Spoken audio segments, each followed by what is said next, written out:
Spider-Man Brand New Day. Tom Holland has finally got another Spider-Man movie, and it's getting a lot of people to go ahead and watch this in theaters. To the point that people are watching this movie at 2 in the morning, and all of the good seats are selling out. This is probably going to be one of the highest MCU grossing media projects of all time. I'll let you guys know when I'm going into spoilers, but if you haven't watched the movie yet, go ahead and watch it. It's honestly a solid movie, and I will confidently say that this is the best Tom Holland Spider-Man movie of all time. It's better than Far From Home. It's better than Homecoming. Obviously, some people will say that No Way Home is a better movie, but as a standalone project, this is the best Tom Holland movie yet. In terms of Tom Holland's Spider-Man's growth and character development, this is easily the best movie out of the 4. The problems with the other movies is that Far From Home and Homecoming, Tom Holland's too reliant on Tony Stark. There's a lot of scenes that Tom Holland gets help from Tony Stark. A huge example is the ship. Spider-Man in these two movies were way too reliant on Tony Stark, and some people were actually complaining that this isn't Spider-Man, this is actually Iron Man Jr. Obviously, Tony Stark is a huge character to Tom Holland's Spider-Man. He was basically a father figure to him. I can respect the experiment of them trying to make this work, but it just didn't work. In Spider-Man No Way Home, a lot of people think that this movie was good just because of the nostalgia, and I kind of disagree with this statement. I really do think that this movie is gonna age well, regardless of the nostalgia, but the main problem was that Tom Holland was not the main character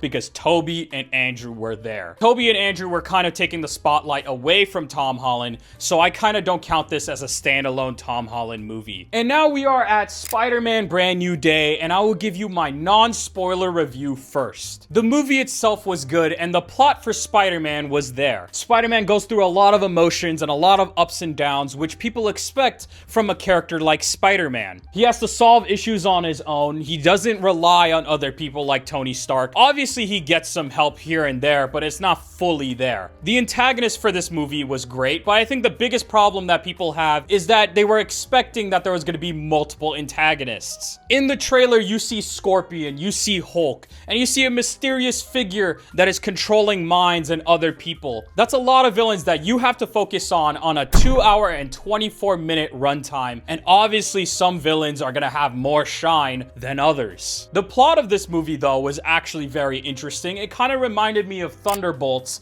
especially with the third act. The stakes in this movie was there. The character development for both Spider-Man and Peter were there, and I think that was very important that we needed, especially after No Way Home. No Way Home started his character development, and Brand New Day continued with it. That is my non-spoiler review. We are now going to move to spoiler territory. If you haven't watched the movie yet, go ahead and watch the movie and come back to this video with your thoughts and your opinions. Alright, this is the spoiler review. I really loved the dynamic of Spider-Man and Punisher. Anytime these two were on screen, it was super enjoyable and fun. The constant arguing, the constant joking back and forth, and some people were actually complaining that Punisher was just joking a little bit too much in this movie. But people gotta remember that the Punisher's lore, and anytime he's around kids, he's always super fun. And Spider-Man being around teenage years, obviously they're gonna be cracking jokes to each other, and the Punisher is definitely gonna be teasing and poking at him. My favorite part of the movie was when Spider-Man introduced MJ to the Punisher when they entered his house or lair, and they just constantly started arguing back and forth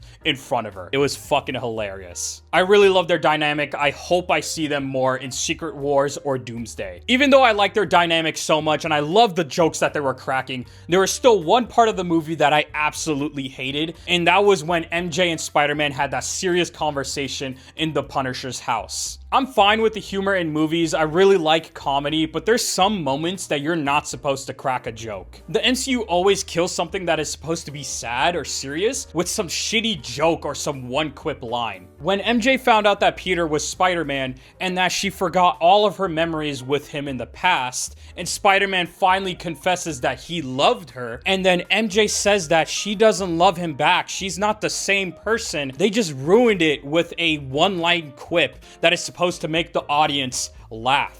The audience didn't need that joke. Nobody laughed in my theater, and I was pissed when they did that. It just completely ruined the scene. An emotional scene that we have been waiting since No Way Home, ever since MJ forgot Peter. We were waiting this for years, and they just ruined it with some shitty joke. I also didn't like that Hulk didn't get enough screen time. I really wanted more from Hulk, and I thought he was going to be way more impactful in this movie than a small fight. The fight was very good. I really enjoyed him being on the screen. I just wish that there was more of him. And I think this is a pretty big problem with the MCU. They just don't understand or know how to handle Hulk. They're always trying to calm him down. That's how they beat him. Or some other type of bigger person will beat him. For example, Thanos. They did this in Captain America Brave New World with the Red Hulk. And now in this movie, Spider-Man also calmed down the Hulk. This one does make sense, but they're just never giving the Hulk any type of W. It's kind of hard for us Hulk fans. I did like having Spider-Man having his mask on for 80% of the movie. They tell the audience multiple times that Spider-Man is not going to take off the mask,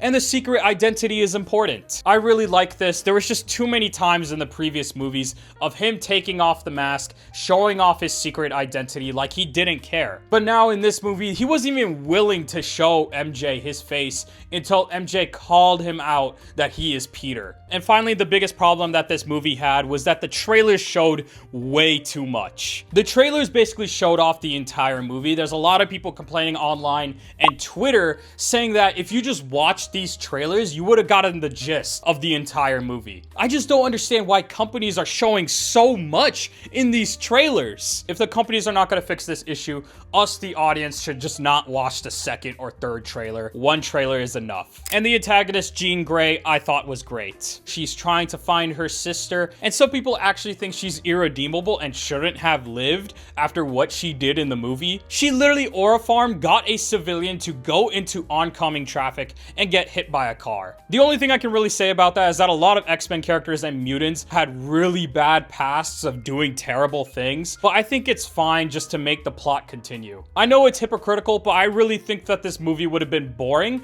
if there was not that many stakes that she was doing. She was controlling a lot of people and getting them seriously hurt. A really big example is Scorpion. He got his ass kicked by Spider-Man. We'll just see how Jean Grey is set up for Secret Wars and Doomsday. Now, the end credit scene, it can only mean one or two things. It either means that Tobey Maguire is going to be in Doomsday, or we're gonna get a Miles Morales Spider-Man movie. It's just a theory right now. There's no confirmation of what happened in the end credit scene. It can mean either two, but let me know what you guys think in the comment section down below on your guys' theory, because that's the only two theories I know so far. Overall, the development for Peter Parker, Spider-Man, the villains, and the emotional scenes, I really do give this movie an 8 out of 10. It is easily the best Tom Holland movie, and you can probably argue that No Way Home is better, but out of Far From Home, Homecoming, and now Brand New Day is easily the best Tom Holland Spider-Man movie. Let me know what you guys think in the comment section down below and how you guys feel about this movie,